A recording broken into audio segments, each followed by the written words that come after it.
All right. We have a great guest on today. Coach Alt spent 35 years coaching, most of it coaching the girls basketball at high school level. Wildly successful coach. We have him on today because we're going to talk about a topic that we think is real important and has to do with parents and coaching and where does the line get crossed on certain things, and then support from administration and how that can really affect coach's experience. And Coach wrote a great book about it called Out of Bounds. It's available on Amazon. I'll let him talk about it if there's any other places, but I know it's available out there on Amazon.com. And it's a book really about his situation where he ended up leaving Homedale and was released there unceremoniously after a very, very successful run as a coach for a very long time, and a team that I think that he was building at the time, from my understanding, that was really going to be a fantastic. Already was a very good team, but he had a younger group that was going to be a fantastic group. That ended up being some really good athletes in that group, and there was a whole lot of politics and a whole lot of nonsense that went on in that process, and we're going to kind of unpack it all. But before we do that, I want to let Coach Alt really talk about his background in coaching, and then we'll dive into everything within the book. So without further ado, welcome, Coach Alt. Thank you. Thank you for having me, Dave and Derek. Appreciate it. I spent 33 years coaching basketball. Started out at the Naval Academy Prep School I was an ensign in the Navy at the time and was coaching the men's side, college prep, essentially, young men getting ready for the attendance at the Naval Academy. I did that for 4 seasons. We played a lot of college, Division I college JV teams when they still had JV teams back in the day. Then I went on to start coaching here in New Jersey with the grammar school at Holy Family Catholic School, 7th and 8th grade boys. So all my early coaching was with young men, trying to get them ready for the next stage in life. And then at one point, a job opened up at Modern Day High School in Middletown, New Jersey. And I ended up coaching both the boys' grammar school and the girls' varsity high school team at the same time in overlapping seasons. So you can imagine I wasn't very popular at home at that time, Right. as I was always on the road. But that's where I really got the bug to engage and start coaching with high school girls at the varsity level in the Shore Conference for New Jersey, which is undoubtedly the best conference of basketball in the state of New Jersey. And I coached at Modern Day for 12 years. After I left there, I was given the honor, actually, of being asked to be the assistant coach for Don Carpel at St. John Vianney.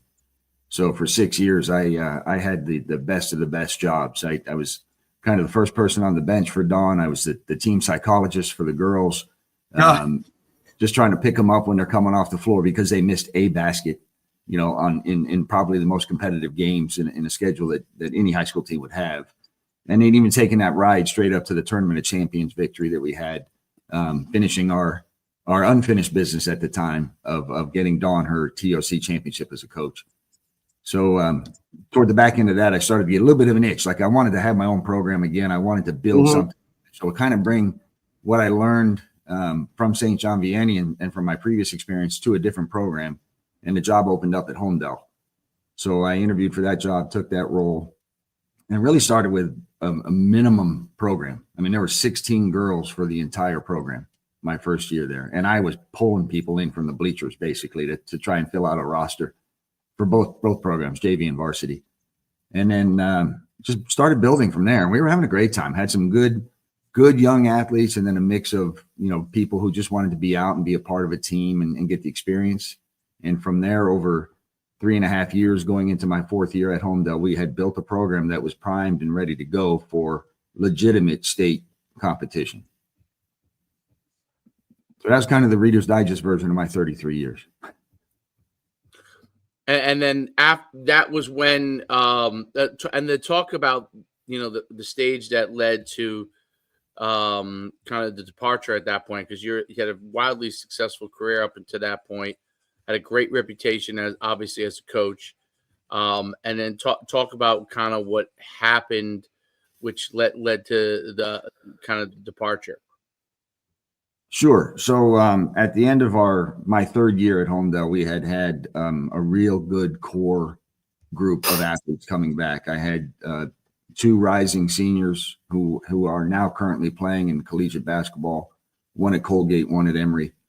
I had a really good rising junior class that was coming in, including a young lady who had transferred back to Homedale. She'd been lured away to go play for Manasquan. And I mean, I get it. There's certainly a big draw out there to play for Coach Kokota at Manasquan. And a very, very competitive team, very, very successful team. But she came back to Homedale. So that was a nice addition. And then I had a couple players that were really good role players and still maturing in the game and trying to understand how to think the game as well as just play it. And then I had a rising sophomore who was just a stud athlete, and her older sister had played for me. She came on board, and I was really just trying to get her to kind of calm down enough to let her talent come out in a team environment. So very excited about the fourth year. As a matter of fact, toward the end of the third year, we had defeated RBC, Red Bank Catholic, in our home gym. Huge win. I'm sorry, Derek, I didn't. No, I said that's a huge, for people that don't understand that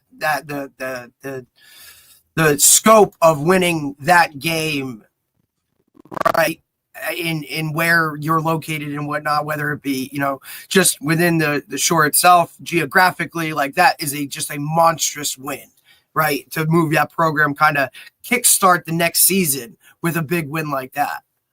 Yeah, it was phenomenal. The place was packed. It was a great game, and we actually there was a point where RBC had started to press and come back. The momentum had shifted a little bit. And in the first 2 years of my program at Homedale, that would have been the beginning of the end.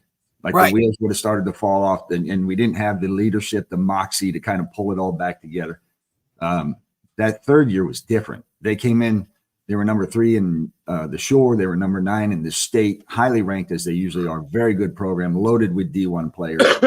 And my ragtag team kind of put it all together, and we ended up beating them at the end of that game. So that kind of was the beginning for us of legitimacy. People really started to notice us, notice Homedale. Hey, it's a legitimate program. And, oh, by the way, they're returning everybody next year. So that set up my fourth year. And I was excited. We were very thrilled. Me and my staff, we knew what we had in place. We knew what we could accomplish. The question really became at that point, because we had graduated a couple of key players, is who's going to fill the bench? Who's going to be the role players that can help us stretch our legs in the game, can help us stay challenged in practice so that we're sharp for games.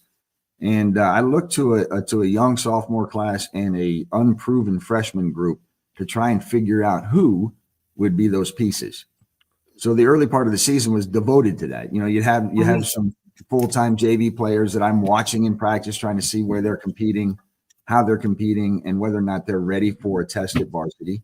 Right. I had some swing players who can play JV and varsity. They're allowed 5 quarters a game, or 5 quarters a day for every game. Right. And so I'd get them in the game mix, have them come practice with varsity full-time and see what was going on. And really started to develop a young, talented bench. A couple of freshmen, a couple of sophomores who at minimum were good role players, could come in and give me some relief, help us out in any kind of foul trouble situation without losing a lot of continuity in the game. And that's where we had finally positioned ourselves, that rhythm, that flow of substitution, of the younger talent understanding what their position is. In the context of the overall team play. And at one point for the holiday tournament, we struggled with COVID. This was post the actual COVID year, but the COVID was still a thing, obviously still is.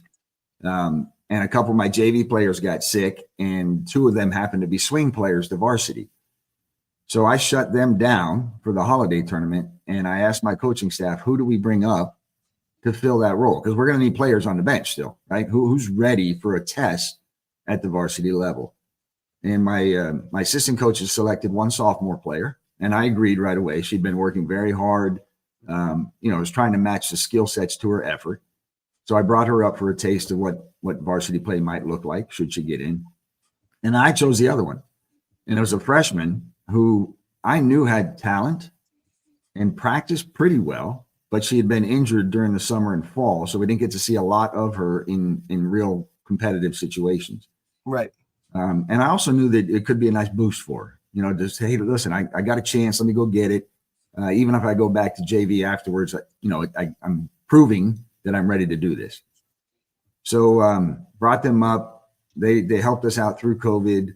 And then shortly after the holiday break and the tournament, I put them back down at JV because neither one of them were really ready for that position yet. It was a situational move, right? I mean, you're looking, COVID hits, and look, we dealt with it through, you know, with football and everything. I mean, it was just a crazy time, and you're still looking, you're still looking to take care of those things.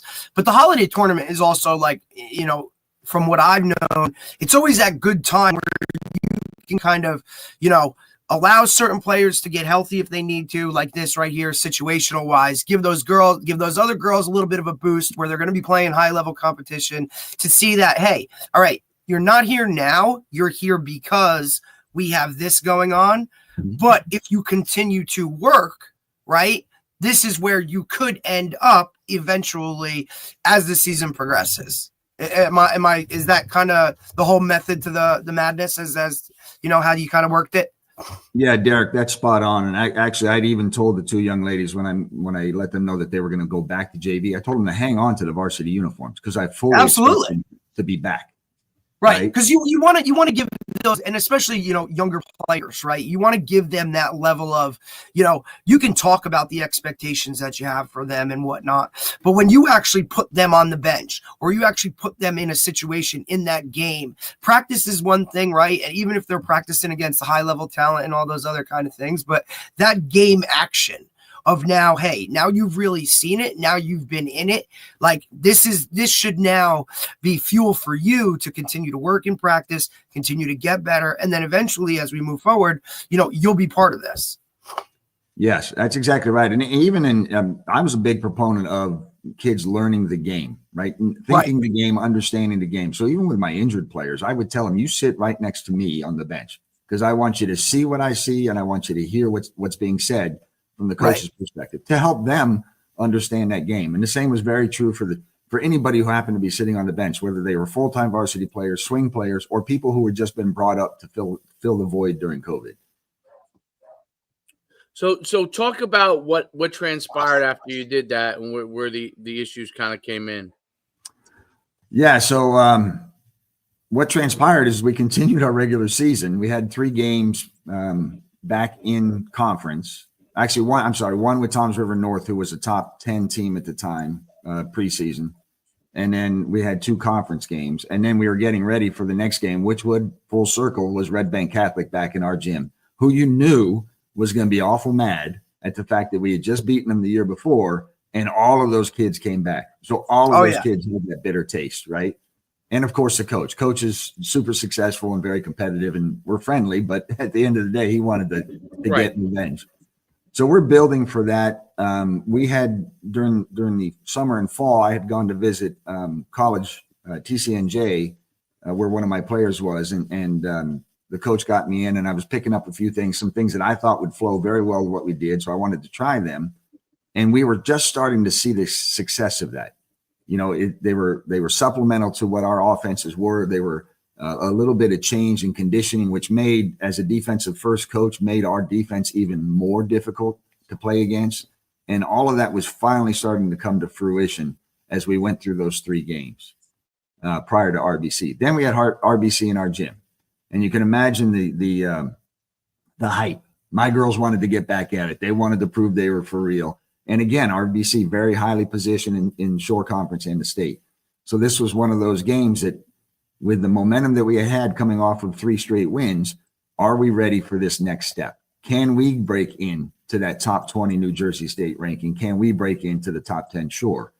And we fought a battle with RBC, just an absolute battle, where they ended up coming out on top this time. But it was to the point where I was having my girls foul intentionally to slow the clock so we could try and get extra possessions. This is one of those really, really well played high school games. And one of my seniors had come out just absolutely on fire, executing our scout to the max, where I had told her that their 6'5" center was going to be guarding her. She will not guard you past the free throw line.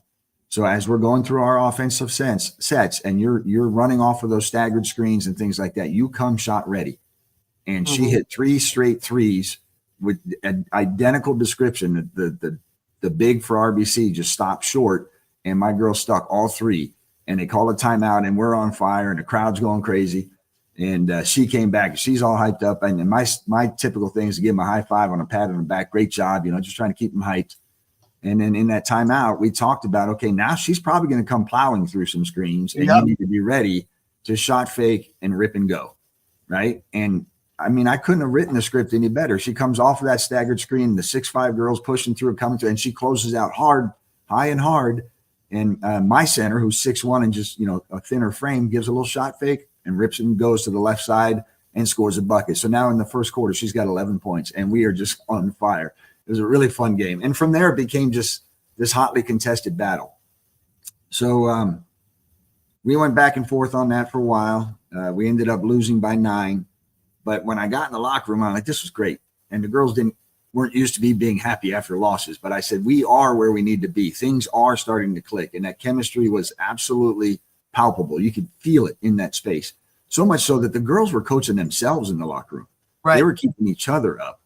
And I told them at the end of that, at the end of the game in our last huddle, that when we play Ewing, that upcoming Saturday, who was a top 20 team in the state, we will be in the top 20. We will be top 10 in the Shore.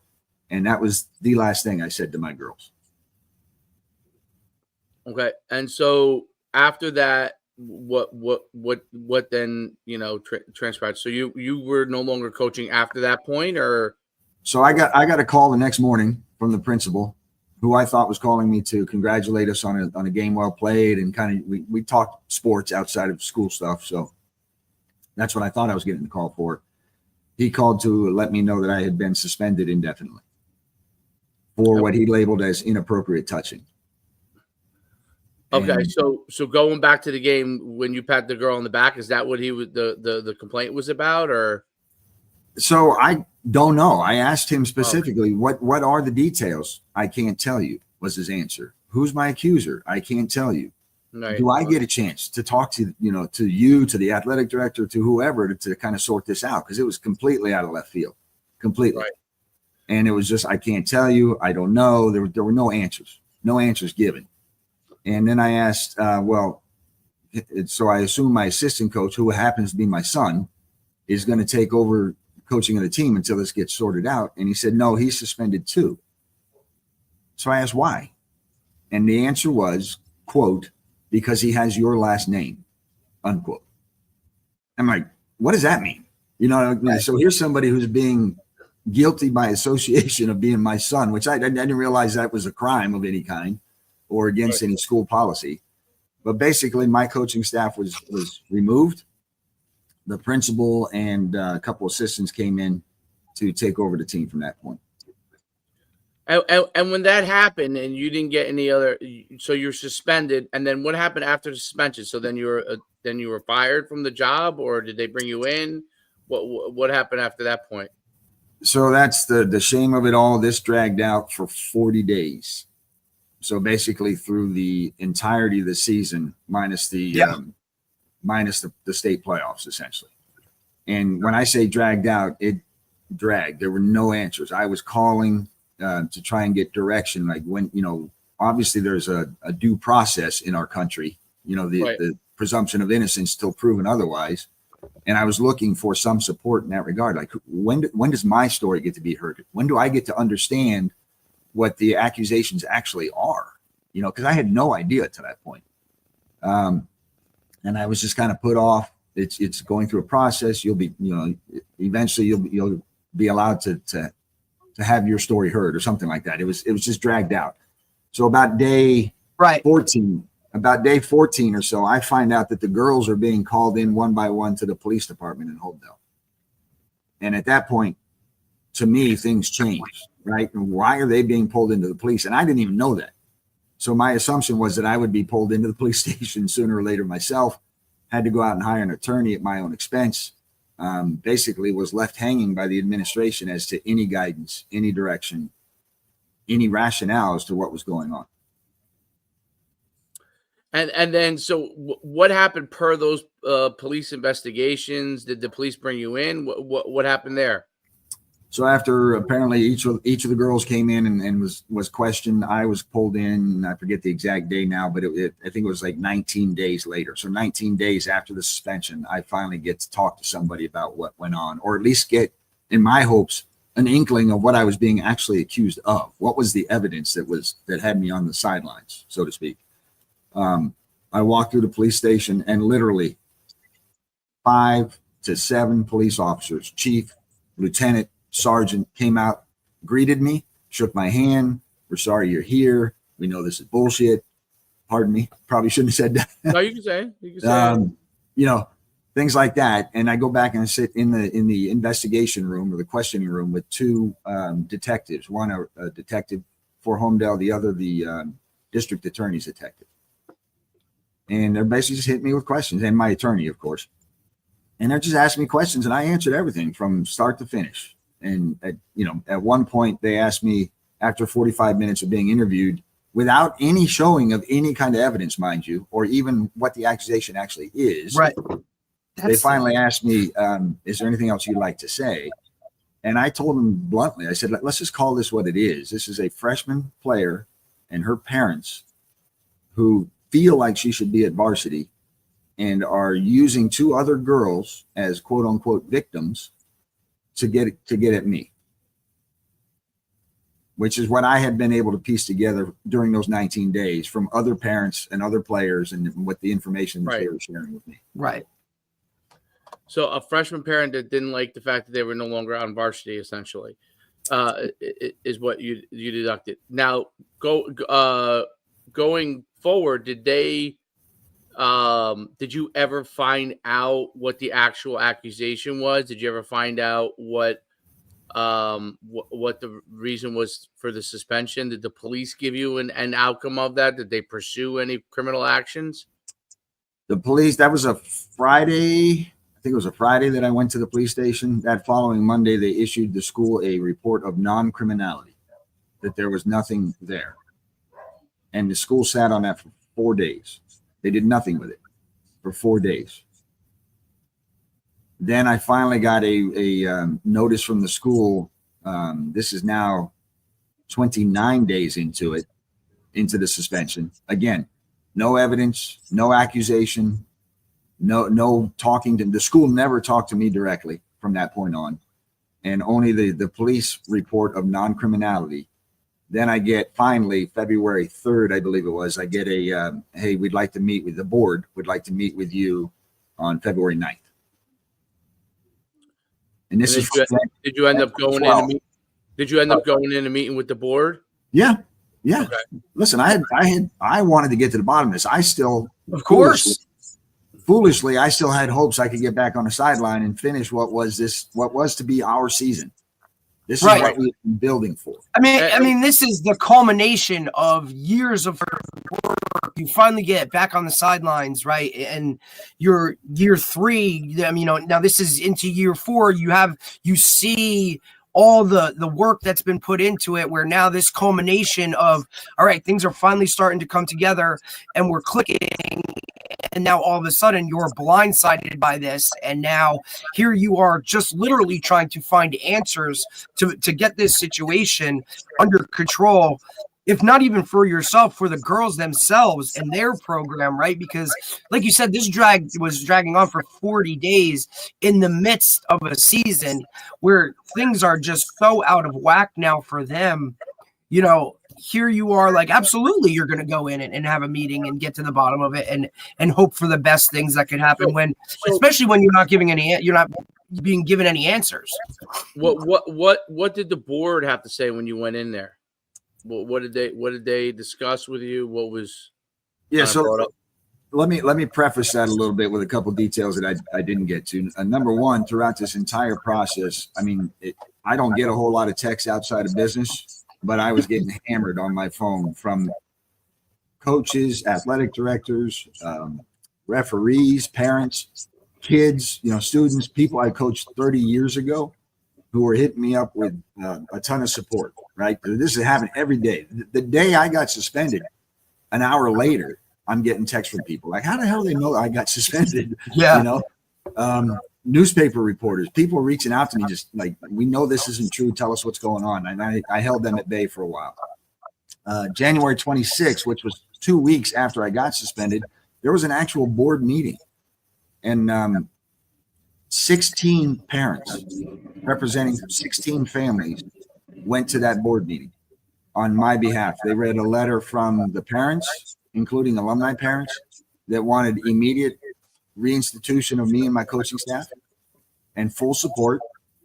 Then one of the other mothers of one of the supposed victims, who was the senior captain who had lit up RBC in that first quarter, right?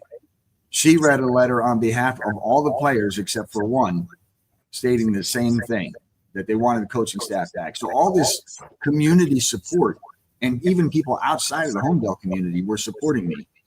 And it fell on deaf ears in terms of the administration, in terms of the board. So when I finally got in front of the board, it was 3 representatives from the board, one of which was the acting superintendent and their attorney, me and my attorney. And we were going through some basic conversation at first. And then they said, finally, would you like to see the evidence? So this 40 days later is the first time I'm ever getting to see the so-called evidence. Right? So I'm like, yeah, fire away, because I'm curious. And they pull up the computer screen, and there are 3 icons on the computer screen. 2 videos, 1 picture.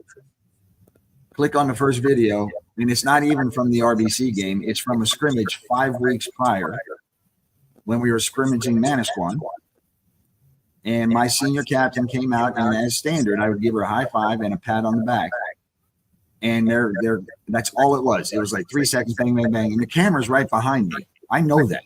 That's where we video from, right? So they show that, and the lady says to me when she hit stop, she goes, can you explain that? And I said, explain what? I'm obviously congratulating a young lady who came out. I gave her a high five on the pat on the back. And they didn't have an answer for that, right? Like, what do you want me to explain there? I'm congratulating a young girl. I'm trying to build her up, trying to keep her going. So they said, well, would you like to see the other one? I said, yeah, keep going, because I haven't seen anything yet that merits what I'm going through. So they click play on the second one, and it's the exact same video. The exact same video. Which right there told me that nobody took a second to even look at what they were considering to be evidence when you've got 2 clips of the same video. So then I pointed out, that's the same video. You want me to explain it again? And then I said, well, why don't you just show me what the third thing is? And the third thing was a still photo taken from a video, which again, the camera's right behind me, where I am going to pat one of my sophomore stud on the back. And the person who was manipulating this stopped it to where it looked like my hand was on her butt. But it was a still photo. I figured that's where they were going with it. I figured that's where the whole thing was going. So because of the camera position, it would have looked that way if my hand was 3 feet away, 3 inches away, or actually touching her, because it was from directly behind me. Right. And it was just a still photo. So again, I'm asked to explain it. Again, it's very obvious I'm trying to encourage a young player who came to me off, as she's coming off the floor in that full video, which they didn't have, with her shoulders shrugged and her head down because she felt like she did something wrong. Mm-hmm. So when I watched the full clip of the video after the board meeting, you could see that as I swing through, I actually hit her in the lower back because that's where her shirt crumples. But again, nobody took the time to actually investigate that whole reel, which was 2 minutes long. Interesting. Mm-hmm. And did they ever come out and say like that was the exact thing that they were holding against you, or was it anything else besides that? I mean, that was it. That was the evidence. And by the way, the first video clip of the senior captain, her father wrote a scathing email to the rest of the team, to the parents who were using his child as a way to get at me. It's Obviously, he supported me, and he was one of the biggest supporters out there. right. It's it's crazy, and once they get it in their head, administrators, that they're trying to do something or going a different direction, or some parent complains that they want to listen to, they're just gonna trump up charges. Did your lawyer what did your lawyer have to say? Was he? I'm assuming he was in with you in the board meeting, correct? He was. He was, Okay. but to be honest with you, I did most of the talking. As a matter of fact, when Okay. their attorney started to present, things, I often would refute him with letter and chapter and paragraph of the board's own publication, their own policies Policies, right? Right. around how they're not even following it. One of which was if an accusation like this came up, there was to be a written letter to the accused and what the actual violations of the policy were, what the accusations were. I never once received anything in writing from the Homedale the entire time. Not even 40 days later did I ever know exactly what I was being accused of and what policies I had broken. And so I quoted that to him verse and chapter, and he's like, no, that's for the student section. And I said, no, this is policy 4150 out of the faculty and staff members, and I did that 3 times to him. And so my lawyer finally says, you have to pardon Darren's indignance, is what he called it, because he's frustrated. There's a violation of rights and simple decency here that is hard to overcome, especially with what we're presented with. And then what was your lawyer's advice going forward? I mean, move on, or just what was his kind of his or hers kind of advice from there? Well, his first thing was to obviously protect me and positionally my son as well, even though my son had never been accused of anything, nothing. Matter of fact, but they threw him into that whole thing just with that whole, hey, your last name thing, so now it's, guilty by association in the same facet, Yeah, and with him, they threw in, I had just brought in a young lady from alumni from St. John Vianney who had just graduated college. So she was my unpaid or volunteered assistant coach. Somebody who had gone to the TOC and hit a big bucket, hit the bucket that put us ahead in that game, to help her bring a certain level of experience and knowledge to the girls that maybe I can't give them. Maybe they don't relate to me with, but here's a young lady who's been through it. And then I had a 72-year-old volunteer who's somebody I coached against 30 some years ago, who we just admired the way we both went at it in the game and the respect and dignity we brought to our players and to our programs. And he was there to help us. And they dismissed everybody without cause, without consideration. Just wipe the slate clean. Yep. Under the guise that there was this investigation and you give us some time, you might be able to come back. That was, I don't think, ever going to happen. No, that's never going to happen. That's not how public and school administrations roll. Once they get it in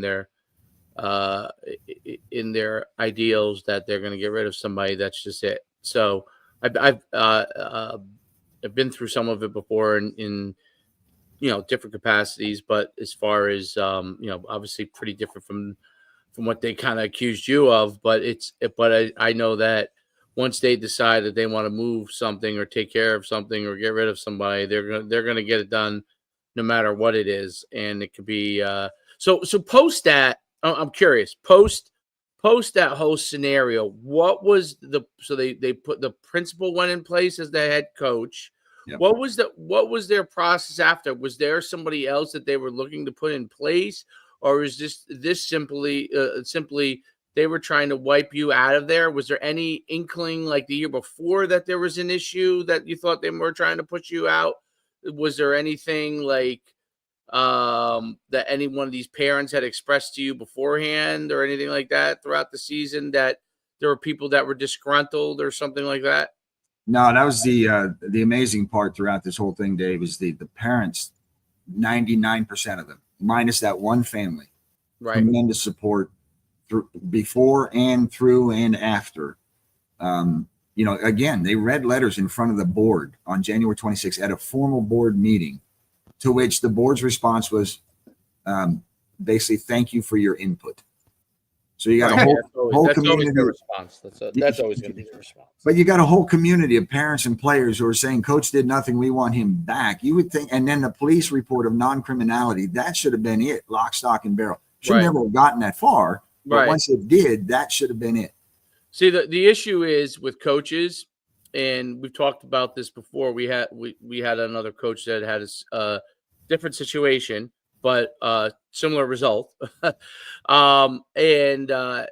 Basically, what ends up happening is because coaching contracts are 1 year renewable, and they basically it says basically if they don't feel whatever the reason is, they can get rid of you, right? And they can move on from you, and they can trump up anything for any reason, unless you weren't in the school. I'm assuming, right? I was a Schedule B. I worked outside of the school and was doing this, as a Schedule B staff member.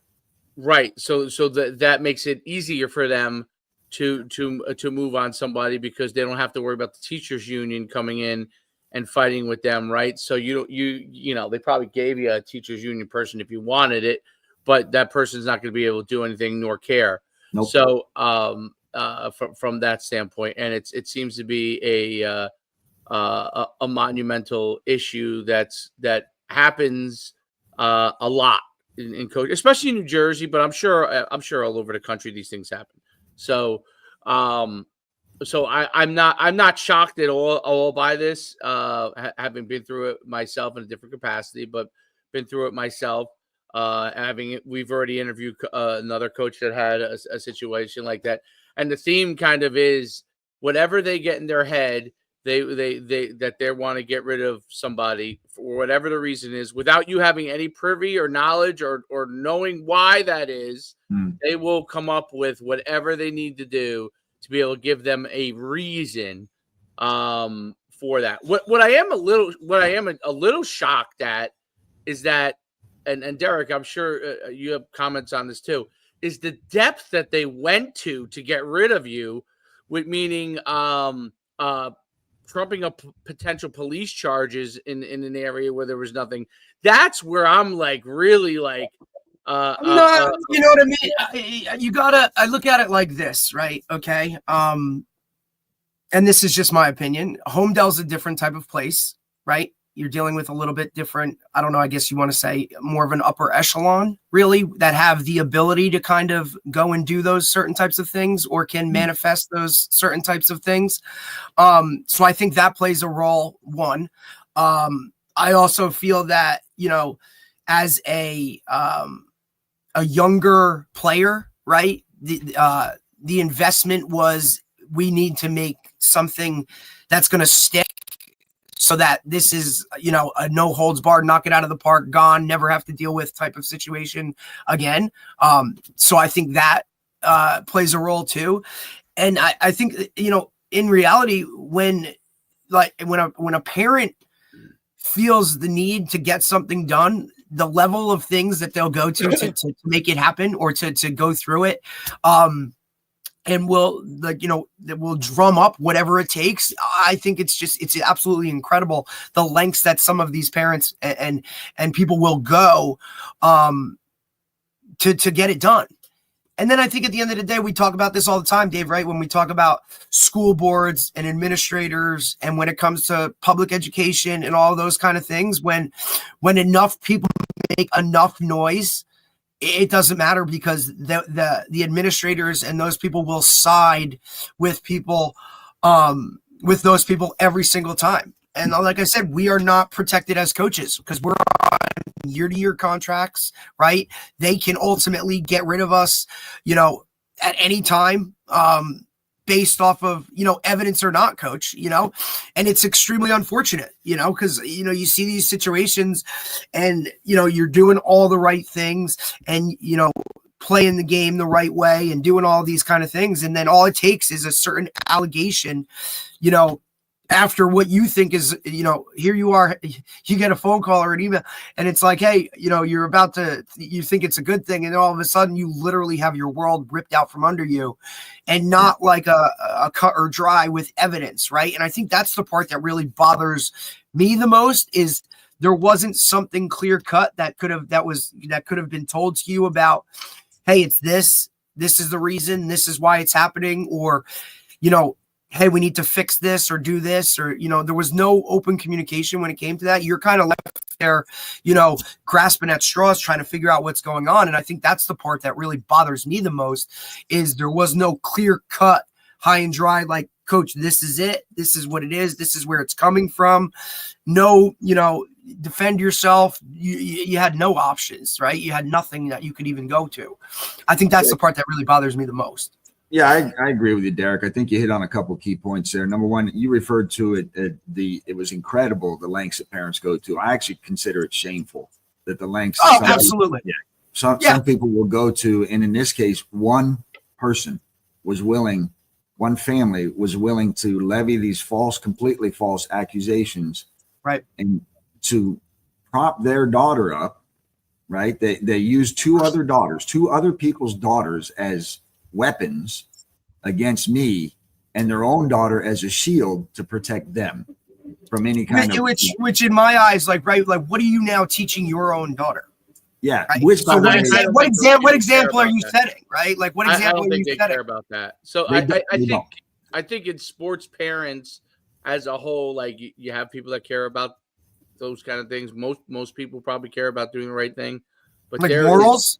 Like, they don't care about morals whatsoever. I think there's a lot of people that do not care about doing it. I think that there is enough people in sports and that do not. I mean, I think that's part of the biggest problem in sports in general, is that you could have say you had 100 kids on your team. I mean, it only takes 2 or 3 people on that team that are willing to cause a huge headache for it to be a problem for anybody, right? And so without protection for coaches, without protection for them to be able to be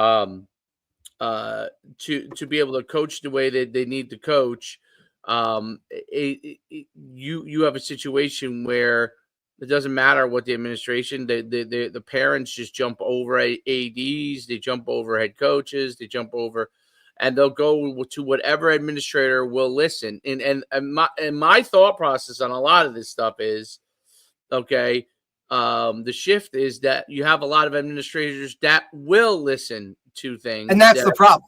Without asking questions that are appropriate questions right away, because the only things schools care about in general is not getting sued. That's it.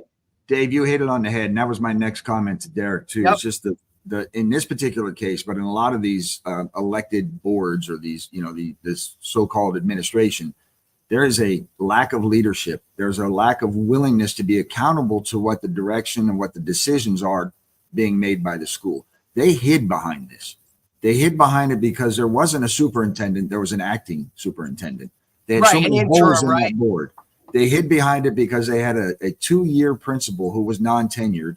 They hid behind it because there was an athletic director who had been with the school for 2 weeks. Can you imagine that poor AD 2 weeks, and all of a sudden he's in the middle of this storm, right? And none of them took the reins to lead through this. None of them did. Not one of them said, hey, come in and let's have a conversation around this. Because if they had, that would have lasted about 45 minutes to an hour. My whole staff would have been back on that sideline, and we would have been able to finish that season that we had started for the rest of the girls. And it would have been very clear that one family, one girl, was disgruntled to the point that they were willing to go to these depths and ruin something for an entire team. And I feel bad for that young lady. I feel bad because she's being taught wrong, right? You don't have to earn things anymore. You don't have to go out and practice hard to get better. Right. As a matter of fact, at the end of her junior year, she was at her 4th high school. What is that message? Yeah. There's plenty of parents that shows you what it is. Care. That's the problem, that there's plenty of parents that do not care about that. And that, to me, that's the job of the administrators, right? To care about that. Yeah. That's their job, because policing thousands of parents every year is almost impossible, right? You can't know everybody's personality, but their job is to make sure that they do the right thing and they conduct themselves the right way. And I think that's that's unfortunately what you said, the leadership breakdown is like, you're never, it'd be nice to say that you're going to be able to coach your whole career and never have parents complain and never have a parent it's impossible. Right. But when something comes up, it's the that's beyond the coach's control or beyond the coach's capability, right? You need an administrator that goes there and says, hey, the buck stops here. Right. Tell me what the issue is. Okay, this is not an issue. This is a non-issue. And when they go and say, because this is what the parent will say, if you don't do something, we will sue. Okay, that's where you very quickly bring in the lawyer of the school. Every school has a lawyer. You bring that damn parent down to administration and say, what is your exact lawsuit that you think you're going to take towards us? And you walk them right down. The second they walk right in, and you say, come on with me. So they feel the pressure. And you say, hey, let's go. We're gonna have a conversation. You said the word sue. We're gonna go have a conversation with our lawyer, and we want to find out what your potential accusation is. Yep. And I could tell you that most parents will shit their pants the second you do that. Yep. They 100%. Will shit their pants because they haven't thought it out yet. They haven't thought about which lawyer they're gonna reach out to for a frivolous claim. And almost all lawyers, as soon as they unless they just want to take on a losing case for no reason, if there's a case that really is a frivolous case, okay, then you got a situation where most of those lawyers will be like, listen, you're gonna have to pay to retain me. And you know what's gonna happen when a parent says they have to pay to retain them? I don't care how rich they are, no, they're not gonna bother. Okay. Yeah, right. And I think that's what more administrators need to do.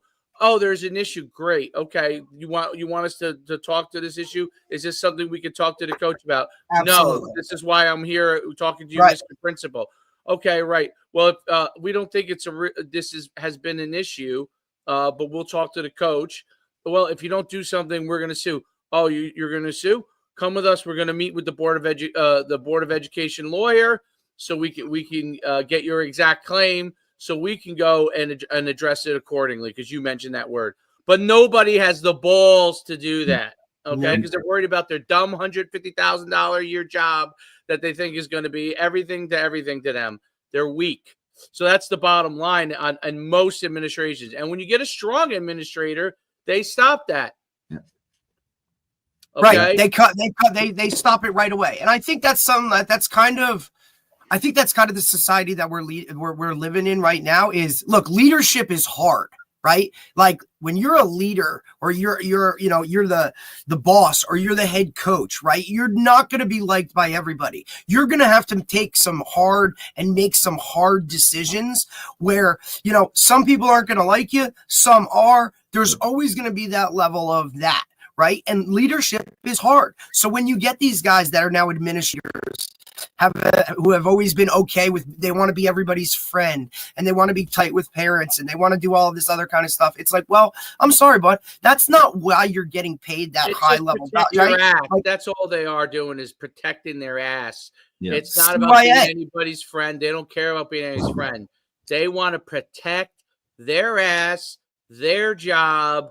They're worried about themselves, because they're worried about, oh, what if I get fired? I'm the next target on the list. Instead of standing up, for God's sakes. People in private industry have to do it all the time. You don't like it? Oh, you don't have to patronize us anymore. Oh, you want to sue? All right, go ahead and sue. I have a lawyer I can get too, right? And then they make a real decision on that. But the administrators are not equipped. Other than the superintendent should be, but in this case, you had an acting superintendent, so you really had a major issue.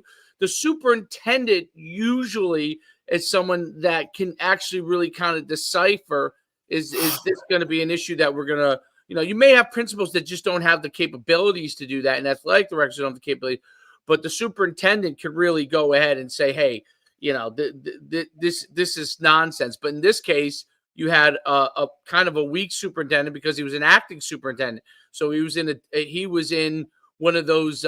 They knew that, the parent, that he was in a rock and he or she, I don't know. Right. The parents knew, they leveraged all of that. Right. That person was between a rock and a hard place, and now they they really there wasn't they didn't want to get themselves in trouble, and that's why they brought police in, because they were covering all their bases, and so they didn't get sued, because what basically happened was the police were, okay, this is basically there's nothing here. Now it goes back to the school. The school says, well, we're not going to retain this guy, but we know that there's no charges going to be brought against us as the school. So that's the reason why they brought all those girls. I don't know that they brought them in to try and find something on you. I think they brought them in, and I think it was wrong they did it. But I think they brought it in to clean the school, to clear the school of any wrongdoing that there wasn't going to come around, because they sue you, right? Obviously, there's only so much money you can get. They sue the school, there's ample amount of money. So they would sue Homedale, and then obviously put Coach Alt on the kind of lawsuit, but they would be suing the school, and that's what they were trying to do, is be like, okay, we're not at any fault, and the police essentially cleared that with their statement, and now they're like, hey, we're going to get rid of everybody, start anew, or whatever we're going to do, and go from there, and now this whole thing will no longer be an issue. But you're right, the person that was affected was the girl. Okay, whether she has morals or not morals, she's a young girl. There was her parents are the ones that took that on that fight to try and cause an issue there. So I mean, I think, listen, from your standpoint, so talk about what we're missing, because we're in the last 5 minutes before we have to go into another podcast. Talk about what we're missing. Like if we go and get the book, like what more, because this sounds like a fascinating read, not just obviously it's a terrible story, obviously. It's a story that you don't want to write about, but kudos to you, Coach, for putting it all together, right? Absolutely. Taking the time to put the book together to like other people can get this. You know what I'm saying? Like this happens a lot more. I'm sorry, I don't mean to cut you off, but it happens a lot more. And now that this can get out there, like, people need to understand that these types of situations happen a lot more than really kind of get, some of it gets swept under the rug. So kudos to you, Coach, for kind of bringing it to light. Yeah, thank you. And that's really the crux of it, right? That things like this happen in life, and a lot of times they get swept under the rug and never really fully detailed. So this is not just about the Homedale incident. Obviously, that's the straw that broke the camel's back. It's the crescendo of the whole book, but this goes through 33 years of my coaching experience, and the recognition that over that time, as we're getting into the modern days, and I'm telling you, there's less than 10 parents that I had these kind of interactions with, but they became increasingly more intense, increasingly more volatile, increasingly more risky in the terms of what they're willing to do to try and position their kid, whether the kid's ready or not for what they're trying to position them for. It didn't matter. Right. It's what the parent wanted. And so I just kind of go through some of these and listen, some of the stories, it goes back to when I was at the prep school, it goes back to when I was at Holy Family. Some of the stories worked out great. One of my most mortal enemies in the coaching 7th and 8th grade boys, I coached both of his sons. And at the end of the day of coaching his second son, he actually thanked me for making his boys better men. And damn right. I saw him a couple of weeks ago, unfortunately, at a funeral of one of my former players. But, we hugged it out. It was like we're buddies. We'd go to the bar and have a beer if you want. But it didn't start that way. It's usually how a lot of those situations happen, though, Coach, right? Like you see that a lot, right? It's like at first, look, you kind of clash heads, and then, you start to see how what happens, the positivity to it. And then by the end of it, it's like, yeah, you're going to have a beer together, right? That's how a lot of these situations happen. Yeah, I think when you sit down and actually realize that both parent and coach, regardless of the sport, should be working toward the same goal, which is the betterment of that child. Now, betterment doesn't mean you're going to make them a starter. They may not be ready for that. Some kids are better bench players or role players than they ever will be starters. Absolutely. Some people may not get more than a couple minutes a game, but if they're going out there and giving their best, they're learning the lessons through practice of hard work and earning your spot and teamwork and the chemistry that's going to be involved in any kind of team environment to help you be successful beyond basketball or football or baseball, whatever sport it is. And that's one of the things that I took to heart, was trying to get my kids, no matter where I coached, male or female, to understand that there's something. First of all, to be a part of a team, you're part of something much bigger than yourself. But at the end of the day, there's a whole big wide world out there that you're going to get ready for, that you may never even play basketball again. But you can take some of these skill sets and the things that you learn from this game, from getting along with your teammates, from the successes and failures that you have, that can help you down the road. Yes, and the sad part of it is that it's becoming more and more prevalent, and the issue that has to, for high school sports, which is the beauty, unique thing that we have in not just our state but the United States, is actually having high school sports. Because if you go throughout the world, there is no such thing. Yeah. It's all club, it's all that kind of stuff, and that more and more high schools are putting themselves in a situation like when coaches are upset that kids play a lot of club sports and all those kind of things. Well, part of it is because you can't retain guys like you as a coach, because it's hard to retain great coaches unless the administration is, and that's why you see certain places really have a lot more success than other places, because they have better administrations. And you could point to that almost lock, stock, and barrel. And anytime a program, a high school or something changes and then all of a sudden their athletic department gets better, you could probably point to the fact that they, not just that they have a good coach, because that's part of it, but that they have an administration that's willing to help those coaches be successful. The alignment too, right, Dave? Everybody has a common, the common, alignment from top to bottom. Everybody's on the same page, right? Like, who protects who. Otherwise, it's completely on the coach. Like, it literally comes to like, you ex-coach goes in, has a great year, great, but in the long run, that's not going to be a place you're going to be able to be, because you're going to already see like, this program is good, this program is bad. But when you go to a place, you see every program's good. You could bet your bottom dollar that yes, those coaches are good coaches, but it's really not about. But it's how everything works together collectively. You know what I mean? Yeah, and that's what a lot of these school administrations miss out on, and they kind of get into their own little silos, and this is how schools do things. But quite honestly, out in the real world, I'm a regional vice president for a manufacturer, right? I have to lead 9 people, and I have to lead all 9 of them the right way, and be able to coach not just my best sellers, but the person who's just coming out of a training program, and get them ready to get to that position and understand. And this is the biggest part that parents miss: be patient with that process, right? Here's a freshman player that wanted to be on a varsity team, and if it weren't for the shape of the Homedale program that I took on, where there were only 16 kids in the entire program, we wouldn't have needed freshmen, right? And it's not every school that requires freshmen to play at the varsity level. So just be patient with that process. And in the real world, when I'm out there, I have to be able to realize that my young salesperson coming out of training is going to screw up every now and then. And I've got to be able to have that crucial conversation with them around, hey, you screwed up, but that's okay. What are the lessons that we took out of this? How do we get you better? Absolutely. It's a great point. And we'll end on that note. The book is Out of Bounds. You can go on Amazon.com to find it. Its author is Darren Alt. Make sure you check that book out. It's a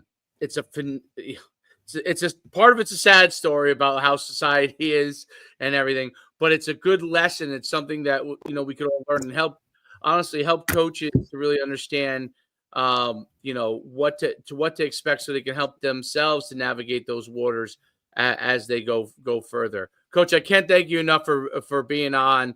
We could talk to you all day. We have to jump to another one, but it was great having you on. Best of luck with everything going forward. It sounds like you're doing very well. So thank you. Thank you for Coach. Really appreciate you taking the time, man.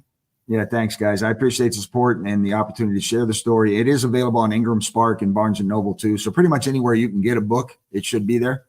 But I encourage people to read it, because there are lessons there for coaches, players, administrators, parents, in any sport, not just basketball. Appreciate you, Coach. Thank you. Thank you, Coach. Have a great day. Have a great day. See you.